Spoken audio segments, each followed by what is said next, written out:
মধ্যপ্রাচ্যে পরিস্থিতি যেন আগ্নেয়গিরির মতোই উত্তপ্ত। প্রতিদিন নতুন নতুন উত্তেজনা আর সামরিক হুমকিতে আরও জটিল হয়ে উঠছে পুরো অঞ্চল।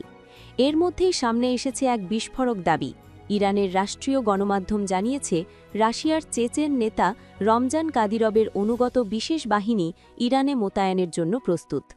তেহরানের ঘনিষ্ঠ সূত্রগুলো বলছে, মার্কিন যুক্তরাষ্ট্র ও ইসরায়েলের সম্ভাব্য স্থল অভিযানের বিরুদ্ধে অবস্থান নিতে এই চেচেন যোদ্ধারা ইরানের পাশে দাঁড়াতে প্রস্তুত।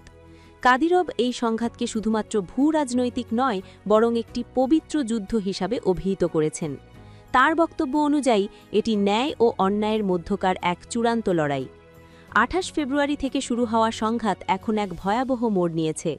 মার্কিন প্রেসিডেন্ট ডোনাল্ড ট্রাম্পের নির্দেশে কয়েক সপ্তাহ ধরে চলা বিমান হামলা প্রত্যাশিত ফল না দেওয়ায় পেন্টাগন এখন স্থল অভিযানের সম্ভাবনা নিয়ে ভাবছে বলে বিভিন্ন মহলে আলোচনা চলছে।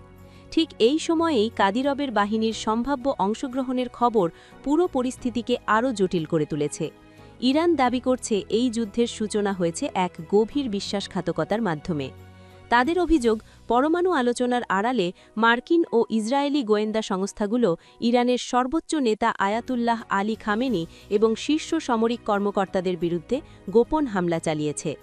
এই অভিযোগের পর থেকেই ইরান আরও আক্রমণাত্মক অবস্থানে চলে গেছে।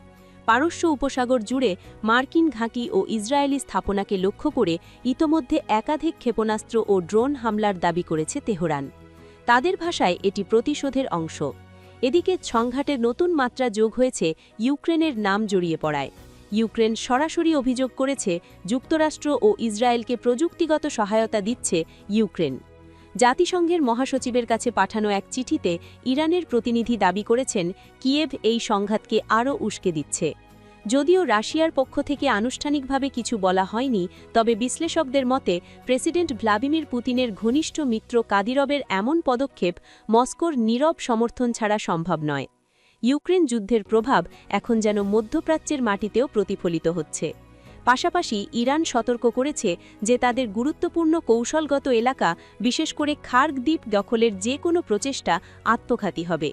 ইরানের বিপ্লবী গার্ড বাহিনী হুঁশিয়ারি দিয়ে বলেছে, তাদের ভূখণ্ডে প্রবেশ মানেই হবে কঠিন প্রতিরোধ এবং মারাত্মক পরিণতি।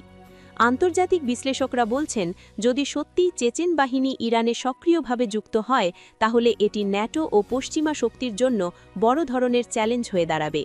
এতে সংঘাতটি আরও বিস্তৃত আকার ধারণ করতে পারে। তবে এখন পর্যন্ত চেচেন বাহিনীর মোতায়েন কিংবা ইউক্রেনীয় বিশেষজ্ঞদের উপস্থিতির কোনো স্বাধীন বা নিরপেক্ষ নিশ্চিত তথ্য পাওয়া যায়নি। ফলে অনেকেই এটিকে তথ্যযুদ্ধ বা প্রচারণার অংশ হিসাবেও দেখছেন। সব মিলিয়ে মধ্যপ্রাচ্যের বর্তমান পরিস্থিতি অত্যন্ত সংবেদনশীল। সামান্য একটি ভুল সিদ্ধান্ত বা ভুল পদক্ষেপ পুরো বিশ্বকে একটি বৃহৎ সংঘাতের দিকে ঠেলে দিতে পারে, এমন আশঙ্কাই এখন সবচেয়ে বড় উদ্বেগ। প্রশ্ন একটাই, এই উত্তেজনা কি সীমিত সংঘাতেই থামবে, নাকি তা ধীরে ধীরে বড় আকার নিয়ে বৈশ্বিক যুদ্ধে রূপ নেবে?